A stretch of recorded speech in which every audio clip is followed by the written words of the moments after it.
South Carolina Senator Lindsey Graham is a member of the Judiciary Committee. You know what's going on here. This was a little Biden family kickback scheme from overseas. It's been going on for a couple decades, and it looks like they weren't paying taxes on some of it. This is pretty bad. Do you think we're actually going to get to the truth and actually get accountability here, or is this going to get swept under the rug like usual, Senator? Well, that's a good question. Number one, you got a investigation by the Delaware U.S. Attorney. He seems to be a up-and-up guy. But what shocks me is you think that nobody will figure out who the big guy is. It says all you need to know about the Biden administration. The bottom line is, did they monetize the vice presidency, right? Isn't that the question? Mm-hmm. Did his family, did his son basically take the benefit of the office and enrich themselves? And I think, to be honest with you, if you believe the laptop is true, there's credible evidence that that may have occurred. But why don't we get a new set of eyes to look at that? If you believed a special counsel is necessary to investigate the Trump family, how could you not believe that a special counsel is necessary to investigate the Biden family? Do you believe that it's possible that the President of the United States is compromised? Well, we won't know till we look, right? How did you make all this money off the vice presidency? I mean, clearly, to be on the Burisma board, if you're in charge of rooting out corruption in Ukraine, as the vice president was, and you didn't know your own son was on the most corrupt gas company in the whole country, that makes very little sense to me. So really, I want somebody to ask the questions of the Biden family that were asked of the Trump family. What were your deals in Russia to the Trump family? I want the same level of scrutiny, and if you believe this laptop is accurate and true, there's a treasure trove of conflict of interest in that laptop.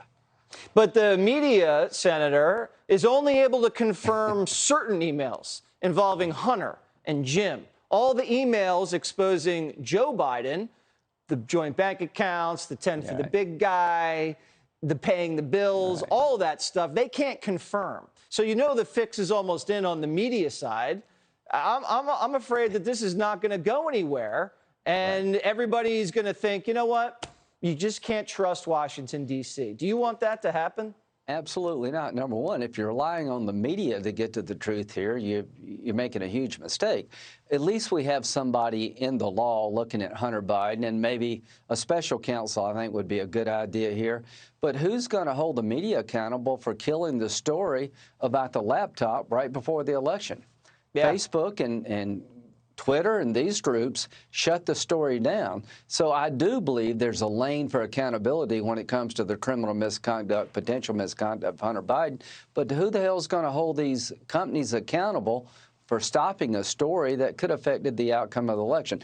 That's why we need reform in this space regarding social media outlets. Well, if you guys get the majority in the Senate, maybe you can haul some of these media executives up and ask them what the hell happened in October of 2020. But let me get to this. Today, we had Lloyd Austin, Defense Secretary, testifying, grilled pretty heavily by Matt Gaetz, Congressman out of Florida. Let's listen, and you can react to this.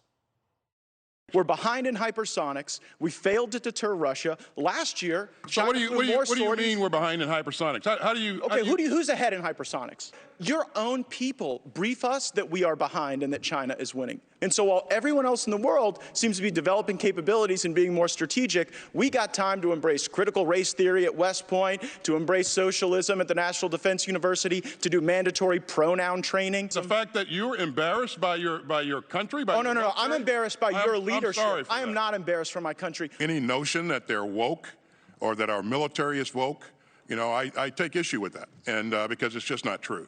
It's a false narrative, and they deserve better than that.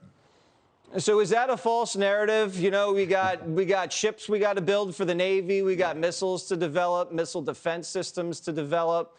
And we just hear a lot about these woke things going on. Yeah. Meanwhile, we don't really see what's coming with the Taliban. And, you know, we didn't really judge the Russia situation that clearly. So what happened? Well, so you had a trifecta of stupid, right? You pulled out of Afghanistan against sound military advice, the Biden administration did. At the end of the day, they said they did nothing to deter Russia from invading Ukraine, and now you're going to repeal Title 42 deportation authority at the border. So that's a trifecta of stupid. So yes, I think Matt's questions are legitimate. This administration is reflecting a social and political agenda in the military. If you don't see this, you're blind.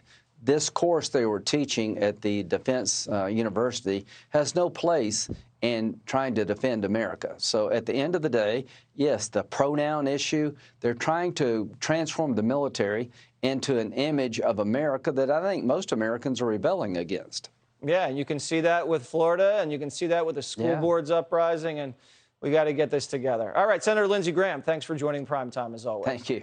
Hey, Sean Hannity here. Hey, click here to subscribe to Fox News YouTube page and catch our hottest interviews and most compelling analysis. You will not get it anywhere else.